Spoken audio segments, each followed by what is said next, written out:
We are saying, Lord, you are worthy. You are worthy. That awesome God. You are great. You are wonderful. That awesome God. Hey. Onyega diri mukachi. Chai. Iso bola me. Omerim.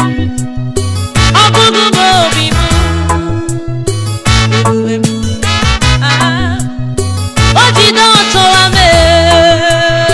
You are worthy, O Lord. You are worthy, the King of glory. The King of glory. I worship your majesty. I worship your majesty. I bow down before you. I bow down before you. I worship your majesty. I worship your majesty. I bow down before you. I bow down before you. Because there is no one like you. There is no one like you. There is none like. There is none like. There is no one like you.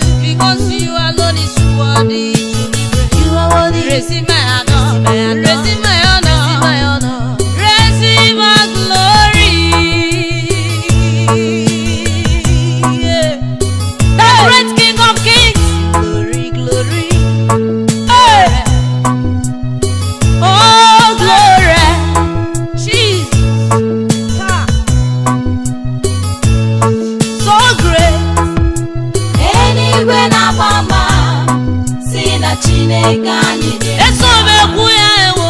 Elu ụwa na mama, si na Chineke anyị dị.